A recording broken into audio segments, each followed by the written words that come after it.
man here. What up, though? Paid the Cost TV. Lewis Automatic. We in this bitch, full coverage, paid the cost, GMG.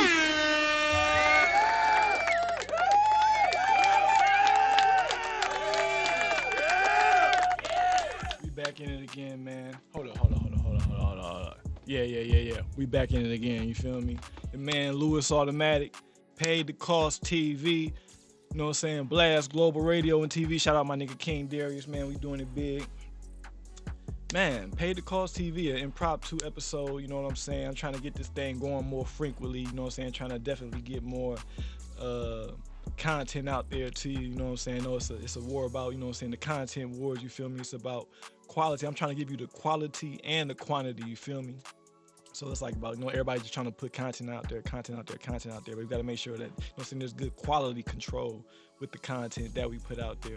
But you know what I'm saying? How y'all doing, man? You know what I'm saying? How y'all doing, man? You know what I'm saying? It's been an eventful week so far. God damn. It's been an eventful week so far, man. You know what I'm saying? It's a lot going on, but you know what I'm saying? Normally I talk about a lot of hip-hop topics, hip-hop related topics. Sometimes I talk about things that are dealing with your personal life, but you know what I'm saying? As we continue to evolve in this podcast, you know what I'm saying? The conversation will grow. So right now, what I want to talk about is the Shannon Sharpe. We're going to get to sports right now. So, like, it's a lot of controversy right now going on between Shannon Sharpe, you know, Uncle Shay, Club Shay, you feel me? We all familiar, you know what I'm saying? Got his black, got his yak, you feel me? Shannon Sharpe and LeBron James, you feel me? There's been some controversy now. Since Shannon Sharpe joined Skip Bayless on Undisputed, you know, LeBron's been this guy. Let's just keep it real, you know what I'm saying? Shannon Sharpe, he's been riding with LeBron James, call him Goat James.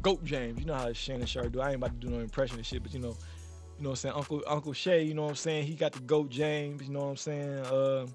He always got his yak, you know what I'm saying? He had the Goat mask, you know what I'm saying? When LeBron have a good game, coming there, flexing on Skip with the Goat mask, you feel me? So definitely like Shannon Sharpe, LeBron James is definitely like I'm trying to adjust these levels. Shannon Sharpe, he definitely supports LeBron James. He's Team LeBron, right? Even when the GOAT conversations, LeBron versus Michael Jordan, Shannon Sharpe is always Team LeBron, right? So, Shannon, I don't know if anything's happened or, you know what I'm saying, they've had something going on behind the scenes. I know, like, since Shannon Sharpe, he's moved to ESPN, he's been trying to, I guess, get his footing on the network. You know, they had a big debut, you feel me? Like, the numbers are just going crazy, whatever. Undisputed, they've been trying to find their ground. But, you know what I'm saying, it's always been consistent, even as of January this year, when the Dylan Brooks controversy happened last season, when Shannon got on the court, you feel me? LeBron, he's always back, Shannon. I have a quote from Sports Illustrated in January of this year. It said, LeBron's quoted as saying, "I ride with Shannon 365 days, 366 on the leap year, 24/7. So that's my guy. I always got his back, and he's got mine. He can talk with the best of them for sure." So definitely LeBron feels like, you know what I'm saying, Shannon is somebody who has his back. Shannon covers for him, you know what I'm saying? When he was on Undisputed, when Skip used to go in, Shannon used to cover for him, used to bring out the contrary arguments, try to contradict, you know what I'm saying, everything bad Skip said about LeBron. But recently, or as of this week, Shannon had something to say about LeBron James. Now, LeBron, he came out and said that basically, if it wasn't for the Miami era of his career, that he would still be who he is. He would still be the player that he is. Now, anybody who's familiar with the LeBron James Miami Heat situation knows that LeBron had beef with Pat Riley. Now, he went to Miami after they lost in Cleveland to Boston. There's a lot of things going on we're not going to get into. But, you know what I'm saying, Pat Riley basically put the rings on the table and said, you know what I'm saying, what do you want? So, you know what I'm saying, the Miami Heat, they were favored. You know, obviously he joined Dwayne Wade, who's a proven champion. He won his first championship in 2006 with Shaq. You know, with the leadership of Pat Riley, because Pat Riley actually came from in the office down to the Florida, actually come back out of retirement to coach that team to a championship. So Pat showed LeBron how to win. With Pat and D Wade, they showed LeBron how to win. They showed him how to be a championship. Now, really, be a championship competitor. Now, really, when he first joined the Heat, they've been favored. They were favorites the whole time. Since he joined the Heat, they were favorites. Remember the infamous not 5, not 6, you know what I'm saying? Like they was just going in or whatever, right? Well, out of 4 championship appearances, NBA Finals appearance, they won 2 championships. They lost to the Mavericks, beat the Thunder, beat the Spurs, and lost to the Spurs again, right? In record fashion, I might have you. You know what I'm saying? They got biggest blowout in finals history. It just got obliterated. I remember we were at the rooftop on Joseph Campo and Jefferson. Tropical Thursdays. Yeah, shout out to Show. Shout out to my dog Johnny. You feel me? We used to had a rooftop. I forgot the name of the damn club and whatever, but like we used to have a rooftop of that joint, man, every Thursday, man. It was nice, man. Youngins been doing their thing. But anyway, that was that. So we know that basically Miami, Dwayne Wade, they instilled the championship DNA in LeBron. He had got there, but he lost. He got swept. You know what I'm saying? They basically were like, they won one, or they basically got their ass whipped by the Spurs when they first won with Cleveland in 07. Shout out my Pistons. You see, ripping Detroit. You know what I'm saying? Shout out Cade Cunningham. But you know, hey, when the Pistons was when they glory back in the mid 2000s, we got popped by LeBron. But anyway, not to go too far on the tangent, but basically, Shannon, he's been going in on LeBron. Well, basically, he said, with the most passion I've ever heard Shannon speak in a topic pertaining to LeBron. Usually, Shannon reserves this type of passion for football, but on this episode of First Take, I believe it was yesterday, Shannon basically went in and said, LeBron, how could you even say that? And like Stephen A, that basically was like almost caught a tear. Obviously he was jiving, but you know what I'm saying? He was just on some stuff like, I can't believe that you even had this type of take because you're Team LeBron. So for the fact that he had an objective, but most would feel a correct take, but it was opposite of what LeBron said. And I remember when I went back to the quote that LeBron said about Shannon, I always got his back and he's got mine. Well, in that statement where Shannon was like, LeBron, what are you talking about? If it wasn't for Miami, I don't even think you could be considered a top 5 player. Shannon went as far to say that. Like, if it wasn't for Miami and Dwayne Wade and like just the Heat culture and what they instilled in you, you might not be a top 5 player. That's a direct contradiction of their relationship, what LeBron said about their relationship, and what Shannon always displayed about their relationship or expressed about their relationship. But it's a direct contradiction to the quote LeBron had where he said that with or without Miami, he would still be LeBron James. Now, if you go on the internet, you'll see some of the quotes of some of the videos that people have been saying. Shannon obliterates, talks back, goes off. And we know like Kwame Brown, he's an enemy of the NBA. He's the enemy of the state when it comes to the NBA, but he always calls it like the quote unquote go along to get along game. And you know, he's basically saying, okay. So, I'm looking at some of my notes right here. But you know, basically Shannon Sharpe as America's uncle, you feel me? As America's uncle, he basically opened up a can of worms because now it's like, I mean, we've all known that LeBron has his people in media. There's certain people in media that we feel like, and like, let me take this back. LeBron is my favorite player, besides Michael Jordan. LeBron's my favorite player. Same birthday, December 30th. So that says it all. Since I was a kid, I first found out about LeBron James. Found out he had my birthday, the same birthday as Tiger Woods and some other people. So that's just like, you already know he's my favorite for this era. But, you know what I'm saying, just for conversation's sake, you know, we have to look at LeBron and say, okay, was the LeBron thing kind of overhyped? Well, like, we know he has people in the media that kind of shape his narratives, right? They control the media. Now, Michael Jordan, he had people that was in his favor that controlled the media. But I'm sorry, bro. Even when you watch like The Last Dance, you see the shoe collection. You can't see it, but like even playing like the 2K from last year, like the Jordan Challenge, bro. It was unquestionable, the Jordan era. The Jordan era was unquestionable. When Jordan played at the highest levels, once he started winning, you didn't win till he retired. Shout out Hakeem, you know what I'm saying, Kenny Smith, Mario Elliott, all them boys from the Houston Rockets, 94, 95. They were a great team, but let's be clear, if Jordan was still in the league, it might be 8 straight. So, you know what I'm saying, I go to the circle. LeBron overhyped. I mean, longevity, skill-wise, I mean, he may not necessarily be the most overall skill because, I mean, like, he's just a freight train, right? So he doesn't have to, like, you know what I'm saying, people say, like, he doesn't necessarily work on the footwork or, like, the dribbling or whatever. But, like I said, he's ultra skilled, ultra talented. But, you know, he was like a freight train. And in the era of LeBron James, Steph Curry has 4 rings. Now, could you imagine in the era of Michael Jordan, somebody having 4 rings? Now, obviously, he had to get through Larry Bird in the Boston Celtics, those great teams. Dr. J in the Philadelphia 76ers. Let's not forget they won a championship in the early 80s.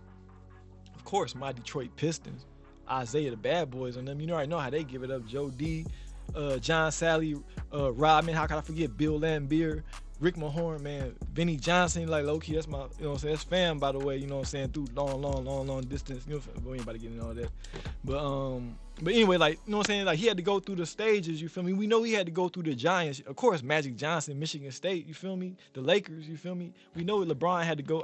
Jordan had to go through the stages to get to the promised land. But once he got there, it was unquestioned what he would do. I mean, we already know what he did. Nobody else got no rings. Now LeBron James. Now we have to look at it. It's kind of different. Kid came straight from high school to. Now the Bulls were pretty bad when Jordan got there because we saw on Last Dance the Bulls were pretty bad and they had a bad culture. Now Cleveland, it's kind of different. They've never won. Now the Bulls hadn't won either. So actually, it's kind of parallel when you think about it because the Bulls had never won until Michael Jordan got there. In Cleveland, that whole city hadn't had the championship in over 50 years. But I have to give LeBron some grace, as a kid coming from high school to go through those Detroit Pistons, right? He beat those Pistons. But to run into those Spurs with Tim Duncan, he's like the best power forward of all time. So, Michael Jordan, some would say that prior to Tim Duncan, it was Karl Malone, but I don't think that Michael Jordan didn't run into Karl Malone at the same time. But at the same time, he ran to Larry Bird, he ran to Isaiah Thomas, he ran into Julius Erving, Magic Johnson. So we can't just look at LeBron and say, well, he got stopped because in his youth because he ran into the greatest. Because Jordan, at the same time, he had to face the greatest. You feel me? Of his era. Obviously of all time, Larry Bird, Kevin McHale, Robert Parrish, like those Celtics. That's one of the most loaded teams of all time. Dennis Johnson, Bill Walton off the bench. Of course, the Bad Boy Pistons, one of the greatest teams.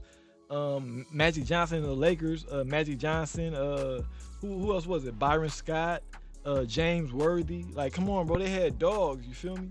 So we can't just look at LeBron and say, well, his first, he was young, so we kind of give him a pass. We give him a pass against the Spurs. That was an all-time great franchise.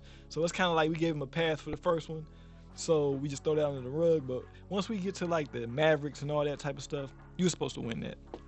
But like I said, Steph got 4 rings, and they had a 73-win team, which, like, how they lost in that 3-1 was crazy. But LeBron beat them. So it's like, I don't know, it's a lot of different things you could weigh.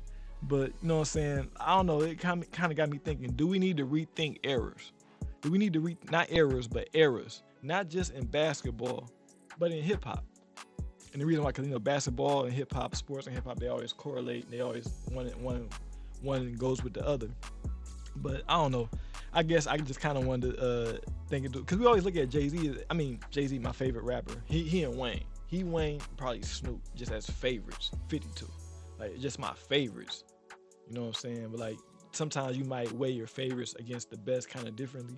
But those are some of my favorites. Now Jay-Z is one of my favorites and one of my biggest inspirations as an MC. Unquestionably an A+ rapper, A+ storyteller, punchlines, metaphor, A+ rapper, great rapper. Was he ever the hottest though? 98, you could say. It's the Hard Knock Life tour, right? So obviously we have to say like in 98 or 99, whenever they. I know Hard Knock Life came out in 98, the volume 2. The tour had to be 99 because DMX didn't come out in 98. He might have been on Money, Power, Respect and 4321 as far as features. But It's Dark and Hell Is Hot, it had to come out in 99. Was it 98? He dropped 2 albums back to back, and then, you know what? I think It's Dark as Hell Is Hot and Flesh of My Flesh, Blood of My Blood came out in 98. And Then There Was X came out in 99. That's what it was. So even in 98, even though Jay-Z was quadruple platinum, which is 4 times platinum for those who don't know, DMX had 2 #1 albums basically in the same year. And 3, if you want to 3, and basically from 98 to 99, DMX had 3 #1 albums. Because if I'm not mistaken, And Then There Was X came out in December of 99. Okay. So, obviously 2000, that's Eminem, Nelly. 2001, Nelly, Eminem. But you know, like Jay-Z, see, like here's what make Jay-Z so cold. Is I think that because Jay-Z came from the 80s as far as like with Jaz-O and Big Daddy Kane, I just think that he was smart. Like I said, it goes back to one of my original statements. Jay-Z is the blueprint. Because if you pay attention, everybody follows that blueprint to this day. That's why Jay-Z is I mean, don't get it twisted. Master P, Cash Money, Suave House, Rap a Lot. He's not the first, I don't know, shit, you go back to Berry Gordy and Motown, he's not the first black man to have no record label or no shit like that.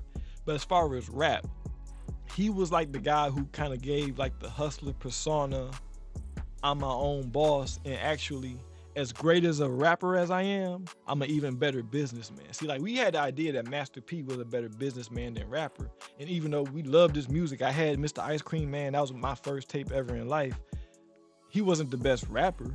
Jay-Z actually, I was quoting Jay-Z lyrics before I even knew who he was, because I just thought that those lyrics was cold. You feel me? Like I didn't know who Jay-Z was as, you know what I'm saying? No, that's Jay-Z. I just knew he was a dude that rapped with Foxy Brown and he had a couple songs. But those songs I heard, the lyrics were so cold. I was even in 3rd, 4th grade quoting those lyrics before I knew I could identify who that man was. You see what I'm saying? That's what made Jay-Z cold. I could identify his lyrics as being cold before I was even able to identify him as Jay-Z. That's how young I was. So, I just thought those lyrics really took interest to me. So, I say that to say Jay-Z, as cold of a rapper as he was that much colder of a businessman. And he's pushed that narrative since the beginning. Since the beginning with Rockefeller Records, Reasonable Doubt was supposed to be his first and only LP, and after that, he was just supposed to be a CEO. So we really can't look at Jay-Z as really like, I mean, we can't look at him as like changing up. He said what he was gonna do from the get-go. Even if you listen to that song, The Mill, the Rock for the Fam, right? He said, this is much more than rap. It's black entrepreneurs, clothing, movies, and film. We come to conquer it all. Rockaware, 80 mil in like 18 months. You could bullshit with rap if you want, motherfucker. So it's like, I was listening to that shit the other day, like, bro, Jay-Z called that shit, bro. Like, this man was under no false impressions about what he was gonna do in the game. He had like no mistake that he was coming into this game as a rapper, but he was gonna be a businessman. If you really think about it, he came in with Jaz-O. He said, I came in off Jazz back, like that's that, jumped off my own too, like boom, that's that. I came to show and prove. So if you watch this man go through his contract disputes, you watch Kane go through what he went through. He was on tour with Kane, but yet you couldn't get a record deal. You gotta think about, this is the 90s, you feel me? The game was much more concentrated back then. That man had to formulate a way, obviously along with his team, can't leave out Dame Dash and Biggs, basically. You feel me? You can't leave out Dame and Biggs. They formed like the team that basically put it together, like, we gonna own this shit and we not gonna be taken advantage of. And I feel like just for any young people that's trying to get in the game, ownership is what's most important. You feel me? I know that's going on a whole different tangent from even just debating about who had the hottest eras, but like, I was just saying that to say that regardless if Jay-Z was the hottest in the era or not, that his business acumen is what basically put him over the top. And really, artists will tell you today, it's about that black and white. If that black and white is straight, your green gonna be straight when it comes to the business. So, you know what I'm saying? And shout out LeBron, he got his black and white straight. That's why he got peoples in place to basically push his narrative. I mean, like, if you had control of the game, what would you do? So, you know what I'm saying? Follow me at Louis Automatic, everything, YouTube, Facebook, Twitter, Instagram, Threads. Follow me, Louis Automatic, Paid the Cost TV. We doing it big, and we out.